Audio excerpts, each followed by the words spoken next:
我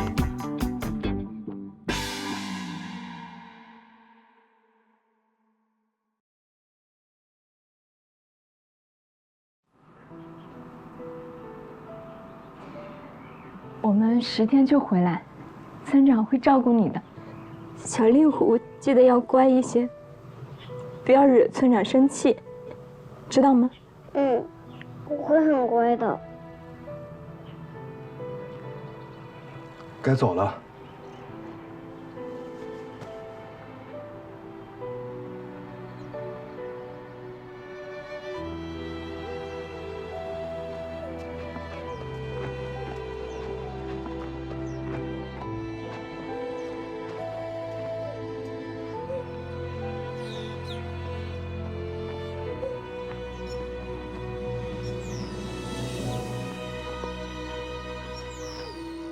待在那儿，不要再出来了，知道吗？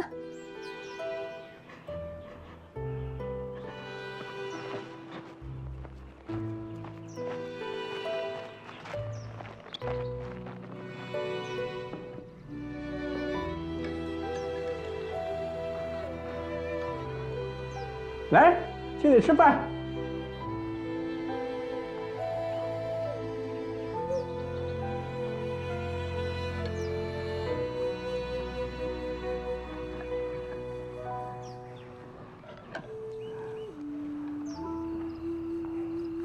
离开15天了，他们还没有回来。派人去找过吗？回来的人说，他们干脆就没去进货。派人接着找。是。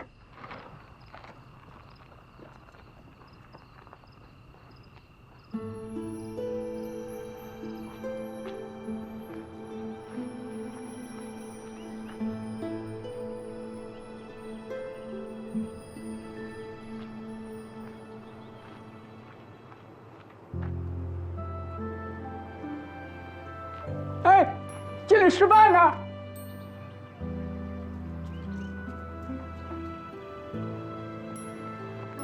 听话。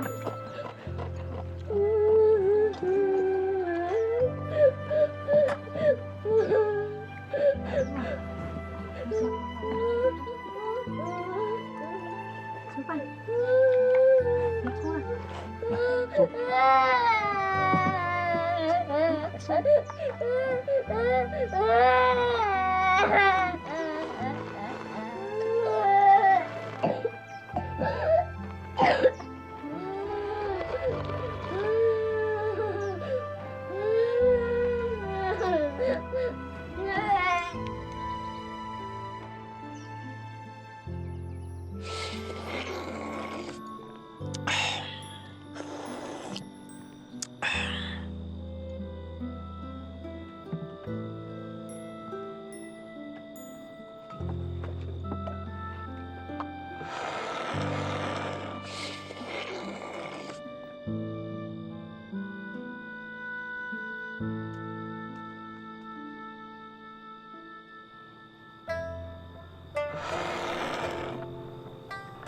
还是我家饭香吧。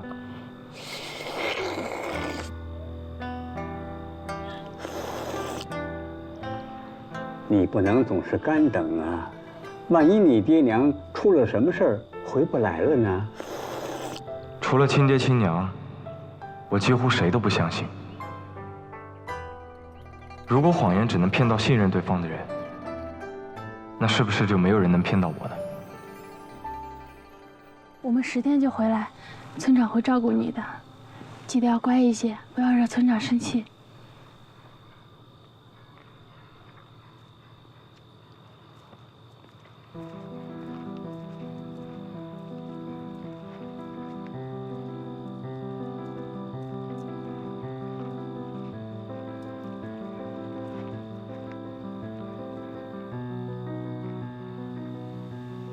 放心吧，他们一定会回来的。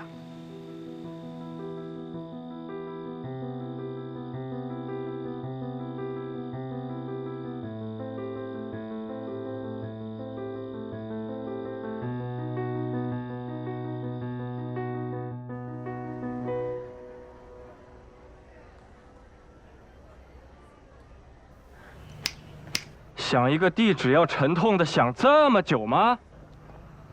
我不知道他住在哪儿。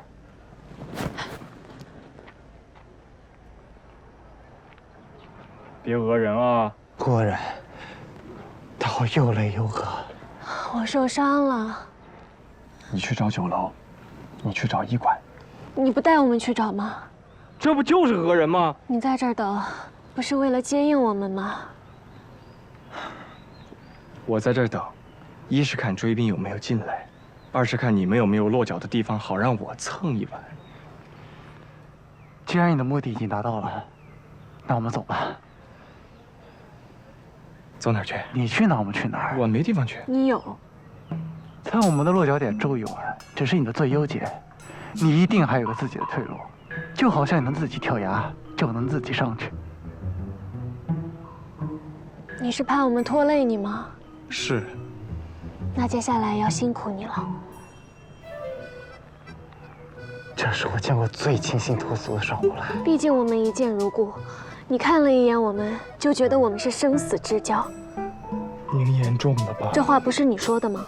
道德绑架也是信手拈来啊！你此刻站在这里，更是证明了你即便抛弃自己的性命，也没有抛弃我们。点到为止吧，阿芝。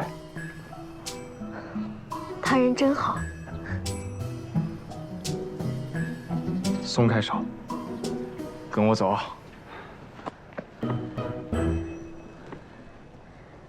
这是我先到之后踩点过的地方，是暮云城的草甸坊。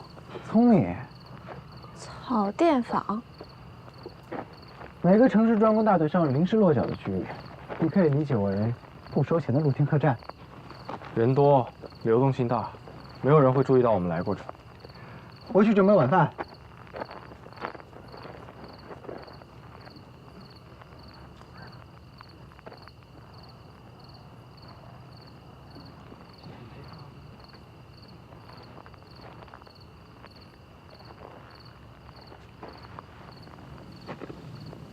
入了城还要这么小心吗？城里有衙门，他们又不敢对我们怎么样。你第一次跑路吗？我第一次下山。于是你觉得我们今天拼死拼活先进城，是因为城里有衙门？对。他们明天也会进城，如果找到了你，那衙门在光天化日之下确实可以提供保护，但你总有落单的时候。况且一天12个时辰被他们盯着，你也什么都不用干了。那我们提前进城还有什么意义？意义是我们现在将他们隔离了，虽然只有1墙之隔，但从空间上他们已经完全失去了我们的踪迹。只要维持住这个优势，那么在他们眼里，我们就是消失的。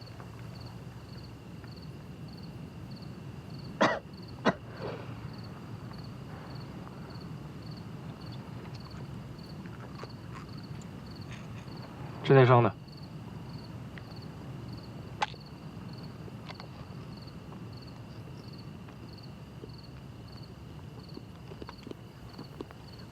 有点警惕性，但还是不够。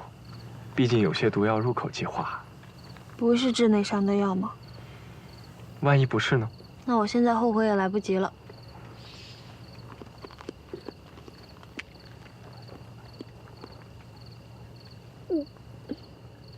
药丸有点噎，心有点大。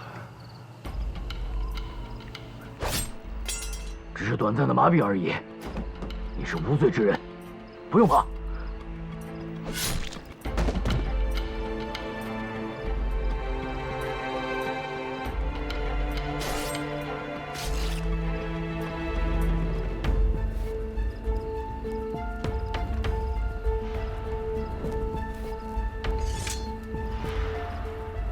你们惊涛门共61人，今日我3期都肃清19人，留42人，杀3成，留7成。所杀19人中13人皆为有命案在身，且未被制裁的法外之人，1人是你们惊涛门掌门，5人为传授这13人武艺的师傅。而活下来的诸位，如果你们对我们所列举这13人罪名有任何异议，可自行查证。你们会下地狱的，像这13个人一样吗？这13个人，有的被衙门定了罪，却未能捉拿归案；有的杀了人却无人知晓，随后逃之夭夭。你说，这是因为什么呀？你是想说，他们的五位师傅教会了他们杀人和逃跑的能力？没有教会他们怕。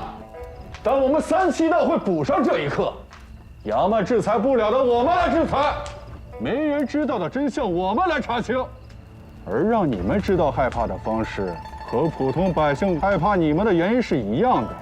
你们管它叫快意恩仇，我们管它叫杀人偿命。如果我的13个弟子是有罪之人，那你们……我们是罪孽之人。我们要做的就是净化这个江湖。暴力自摧，滥用私刑，随你怎么理解。毕竟净化的过程总是丑陋的。如果有地狱，我们会下地狱。唯愿我们下地狱那天，人间已经变成我们想象中的样子。之所以跟你说这么多，是因为你教出来的徒弟里面没有作奸犯科之辈，而你将是惊涛门下一任掌门。牢记我今天跟你说的这些。那你们想象的人间是什么样子的？还记得挑战过你们门派的南啸天吗？他也是三七道的。他不是，但在我们想象中的世界里，每个江湖人士应该像他这样，让这个社会强有所治，弱有所依。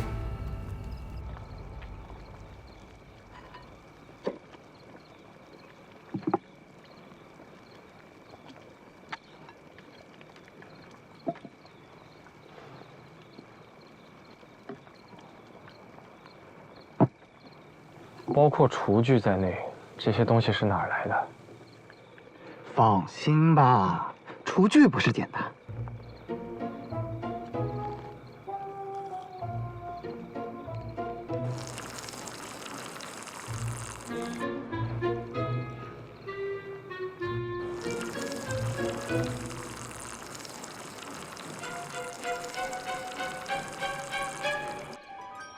大家这么玩了命的来慕云城，相信都是各有目的的吧？我只是在这里将就一晚，明天我就离开。你呢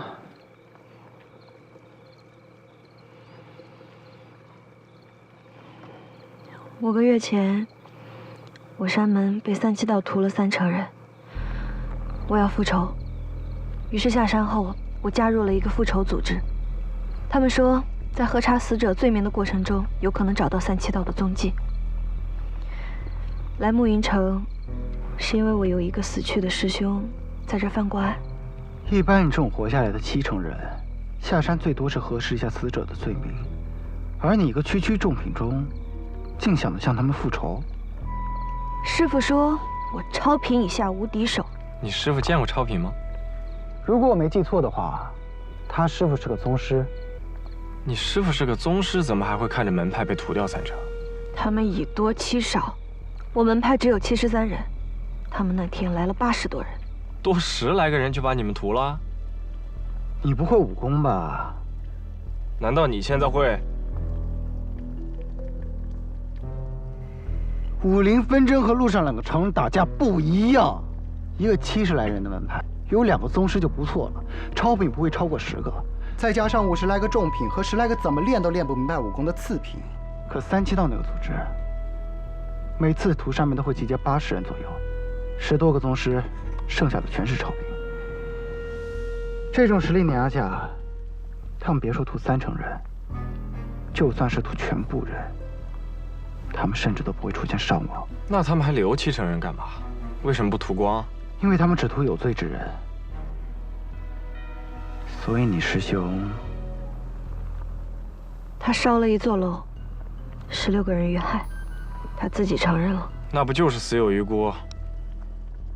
杀过人、犯过罪，应该由衙门来惩戒，没理由被这种自诩正义的组织私刑处置。况且，37道就没断过冤假错案吗？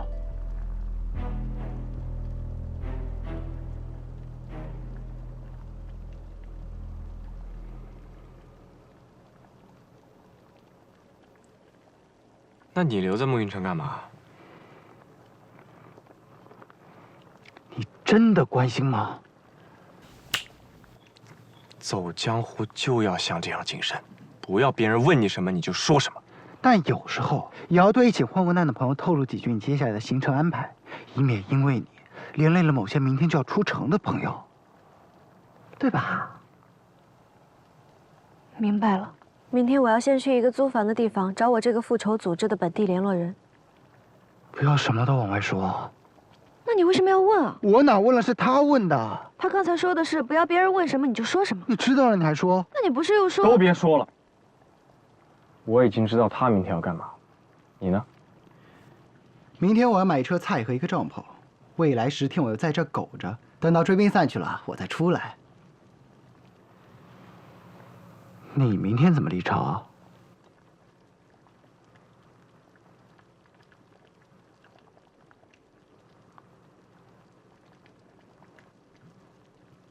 没想好。你肯定想好了。莫非是因为怕我们拖累你，所以才不说吗？还是因为我们已经拖累了你，你不想说？少一点试探，多一点真诚吧。明天城门开了，追你的那5个人肯定会在4个城门口留下钉子再进城。理想情况下，在沐云城里，你的追兵只有1个，找你有如大海捞针。你只要想一个办法，在城门口快速的甩开其中1个钉子就能脱身。但是，是我们2个的拖累。你现在是我侄子，你姑姑的追兵和你伯伯的追兵视你为己出。他们碰到你，同样会跟死你。而城中你姑姑她的追兵和你伯伯我的追兵，是我侄子你城中的追兵的近50倍。你被瓮中捉鳖的几率大大提高了。明早，我先买匹马牵到城门口，管他后面有谁跟着，你的仇家也好，他的仇家也好，我的仇家也好，在守城士兵面前，谁也不敢动手。我大摇大摆地穿过城门之后，立刻上马绝尘而去，2条腿追死也追不上4条腿。但我说的这个办法，并不适用于你们，因为你们是要留在沐云城。无论是被哪一方的人盯上，你们的结局就只有在他们呼朋唤友的情况下，被瓮中捉鳖。那我们应该怎么办？2位长辈自己想办法了。你要相信，刚刚叶武之那么说话，不是故意要占你便宜。那你呢？我当然是故意的了。这么嚣张，那就把你的办法告诉我姑吧。办法很简单，被人盯上了，你就跑。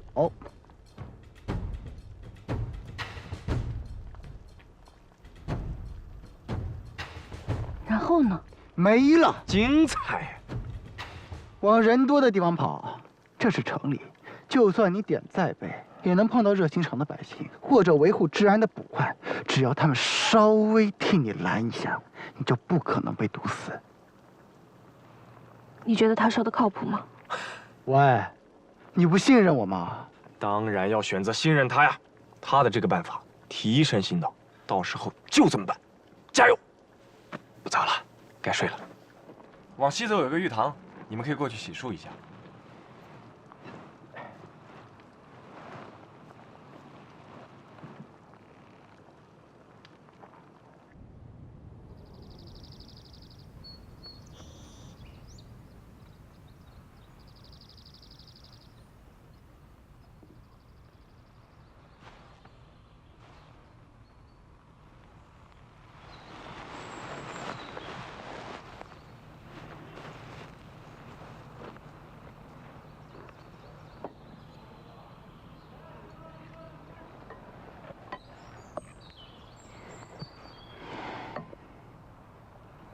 谢谢。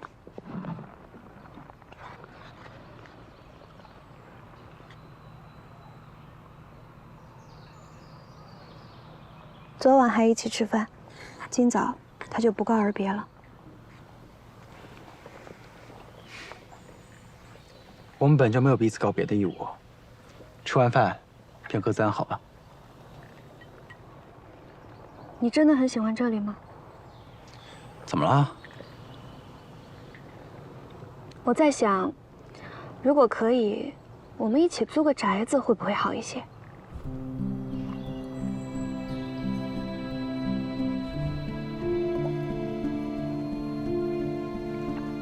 对不起，刚才我脑海里飘过的画面有点多。你刚才说什么？我们一起租个宅子，然后每天一起吃饭。为了不让我显得特别猥琐，我问一个合理问题：你要租的这个宅子有几个卧房？2个。我爱这里爱得不可自拔，谢谢你的好意。谢谢你的款待，有机会再一起吃饭吧。你好像对一起吃饭这件事儿有很奇怪的执念。你喜欢一个人吃饭吗？还行。不觉得孤独吗？不觉得，习惯了。习惯了自己吃饭，不就是原本不习惯自己吃饭，但没办法，只好自己一顿又一顿之后才吃成了习惯。这只能说明你在自己吃饭这件事上感受不到孤独，并不能说明自己吃饭这件事本身不孤独。所以呢？所以有人一起吃饭是件很幸福的事情，一点都不奇怪。你以前没有过这种感受吗？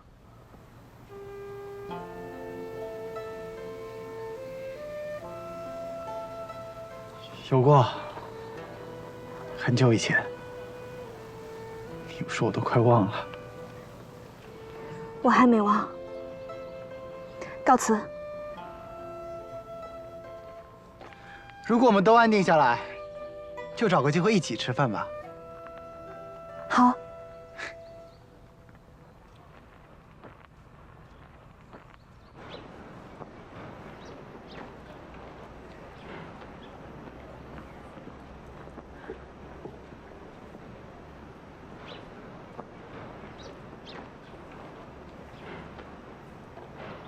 请问您知道宅务所怎么走吗？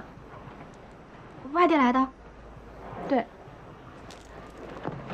客官，里面请。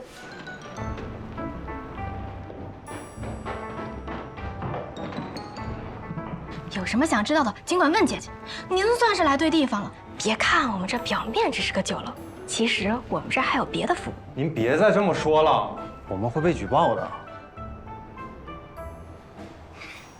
其实我们酒楼是个高端情报场所，想知道哪里能租房子，对不对？5个铜板，有问必答。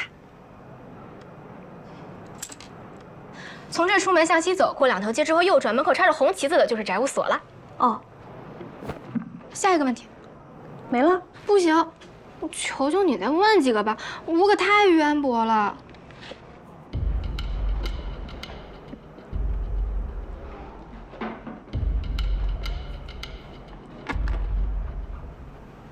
问吧。你知道37道的总部在哪儿吗？咋的？要去那儿找工作啊？去剿灭他们。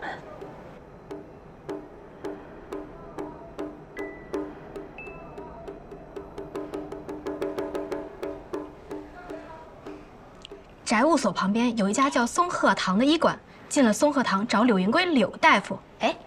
这个柳大夫医术高明，被人称为暮云5子之一。哎，说到这暮云5子，他们分别是季家长女季明心、应家商杭少东家应百尺、梁家长子梁金宇、柳家3子柳云归和戴家3子戴梦回。这个消息我并不需要，我知道柳云归是谁，他是暮云城梁季柳戴4大家族中柳家的3公子。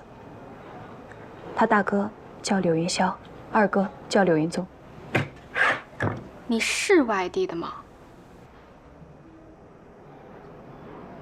柳云霄是我师兄。听说你们前段时间被3级盗，柳云霄还活着吗？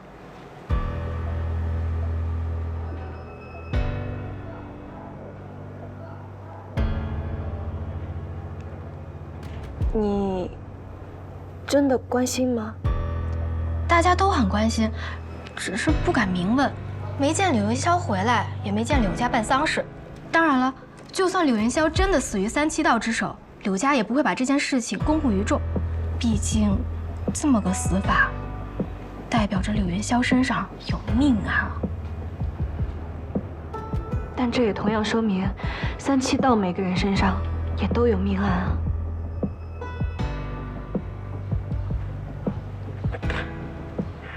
他们所行的公益之举，同样罪恶滔天。那又有谁来制裁他们呢？你该不会是想说，那个制裁他们的人是你吧？我不知道将来谁会制裁他们，我只想找他们复仇。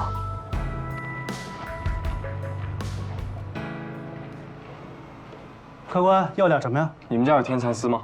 有几尺？5尺。10两。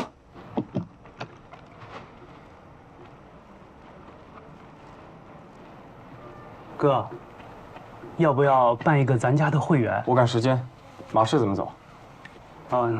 您出门之后右转，过2个街口，再左转，一直走到东城的门口就是。马市建在城门口边吗？那地儿大，露天的。我给你钱，你帮我去买1匹马回来。您想要马，咱这儿就有啊。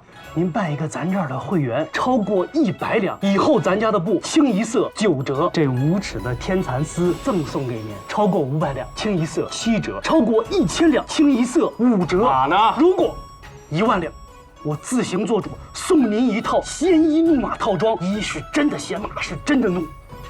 合着你想1万两卖我1匹马？您想退款随时啊，不过1个月就能退您1成。就算您在咱这儿一匹布不买，10个月后这些钱还是您的。你当我是白痴啊？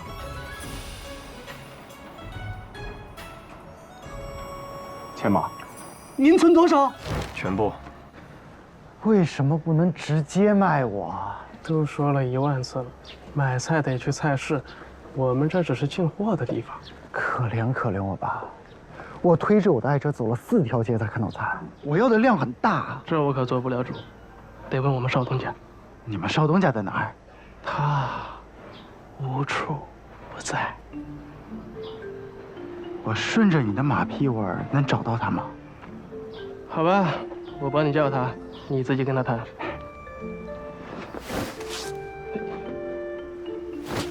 你别躲呀！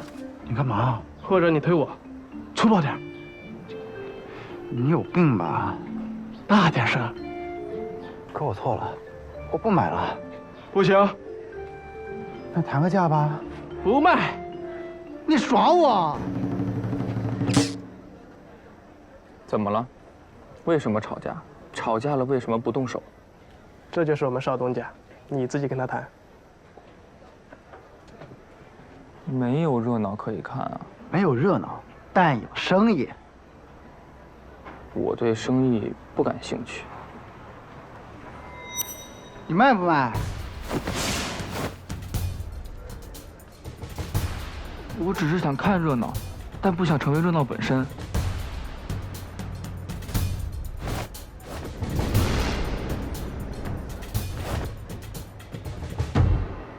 好身法，跟您的轻功相比，真是不值一提。少来，我还没近你身就被你发现了。兄台贵姓？孟三溪。来暮云城做生意？不是，只是想买10天的食材。哪几类食材？土豆、白菜、萝卜。听起来都是易存放的。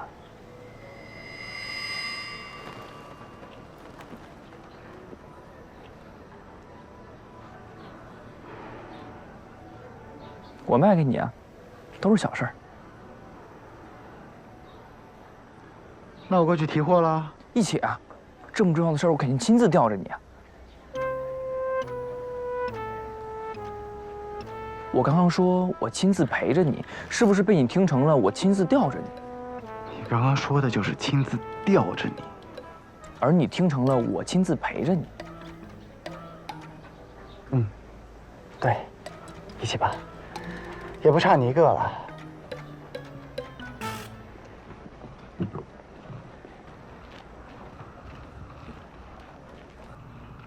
我来找赵牧。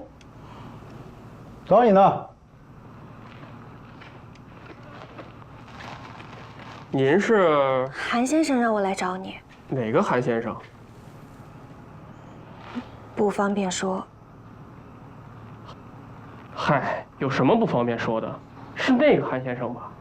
你说的是哪个韩先生啊？就是那个韩先生啊。干啥呢？打哑谜呢？当着我的面接私活的？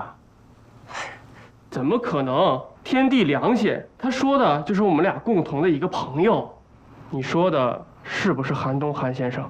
不是，他说他叫韩雪松，请你不要对外人道出他的名字。他改名了。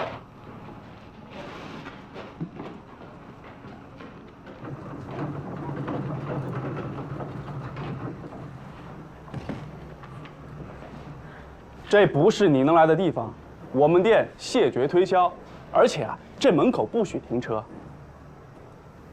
你看我像菜农吗？那你看我像门房吗？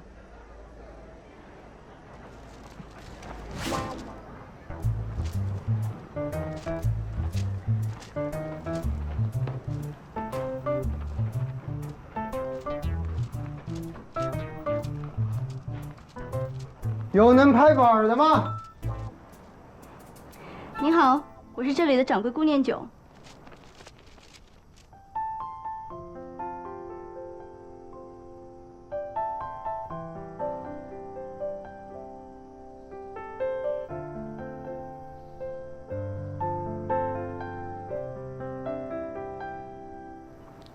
赶紧上场。对不起，刚才我脑海里飘过的画面有点多。你刚才说什么？我说，我们是不是在哪里见过？绝对没有。